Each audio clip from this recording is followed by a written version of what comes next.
안녕하십니까. 민주당 최강욱입니다. 최근 법무부 장관이 관련된 사건을 가지고 공영방송사 압수수색을 시도하는 일이 있었습니다. 이와 관련해서 과연 검찰의 잣대는 공정한 것인지 그리고 일관된 것이었는지에 대해서 지난 문재인 정부 민정수석실 선임행정관으로 계셨던 분들이 여러분들께 국민들께 알려드릴 말씀이 있어서 이번 기자회견을 준비하게 됐습니다. 참석하신 분들 소개해드리겠습니다. 먼저 황현선 전 민정수석실 선임행정관님, 그다음 윤재관 선임행정관님이시고요. 비서관까지 지내셨습니다. 박성호 선임행정관님이십니다. 그러면 준비한 기자회견문을 차례대로 말씀드리도록 하겠습니다. 검찰의 이중잣대, 검찰권 남용을 중단하라. 오늘 우리는 검찰이 독점하는 영장 청구권 등 검찰권이 정치화되고 사유화되는 것을 좌시할 수 없어 이 자리에 섰습니다.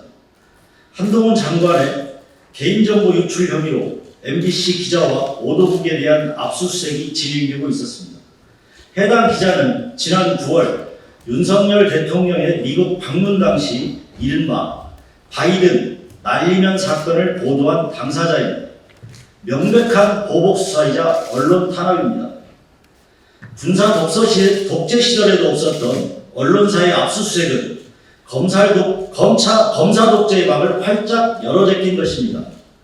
오늘 아침에 있었던 농선 노동자에 대한 곤봉세례, 전교조 압수수색 등 과거 군사 독재 시절에나 나올 법한 뉴스로 지면을 장악되고 있습니다. 검사에 대한 검사에 의한 공포정치가 시작된 것입니다.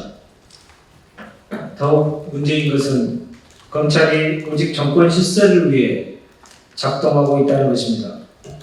이번 압수수색은 공정한 공권력 행사라기보다 윤석열 대통령의 날면 보도에 의한 권력을 보복하기 위한 권력 남용입니다. 검찰의 잣대는 동일해야 됩니다.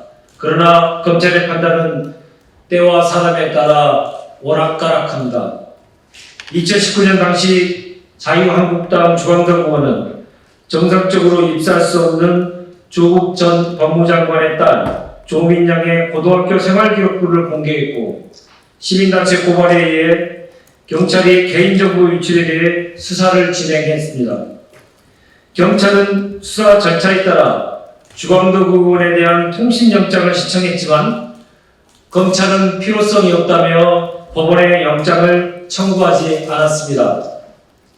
결국 경찰은 개인정보 유출자를 찾지 못하고 1년 만에 수사를 종결했습니다. 당시 언론 보도에서 생활기록부 유출이 검찰을 통해 이루어졌다고 의심받는 상황이라 검찰이 통신영장 기각이 불합리한 결정이라고 지적했습니다. 당시 수사는 대검이 중대주의했고 한동훈 장관은 당시 대검 강북배 강력부장으로 소위 실세로 통했습니다.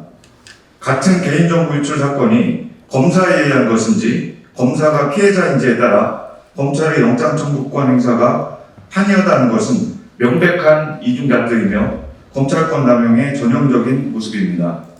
검찰의 자의적인 영장 청구권에 대해서도 제도적 개선이 필요합니다. 문재인 정부에서 수사권 개혁으로 검찰의 수사권이 대폭 경찰로 이관되었습니다. 그러나 여전히 검찰은 독점적인 영장 청구권을 가지고 경찰 수사에 막대한 영향력을 행사하고 있습니다. 반대파를 탄압하는 데 악용되는 영장 청구권을 검사가 독점하고 있는 한 검사에 의한 지배는 공고화될 것입니다. 개헌 논의에 반드시 검찰의 독점적 영장 청구권에 대해 재검토될 수 있도록 국회에 강력히 요청드립니다. 2023년 5월 31일 더불어민주당 최강욱 의원, 문재인 정부 청와대 민정수석실 전 선임행정관 황현선, 윤재관, 박성호 이상입니다.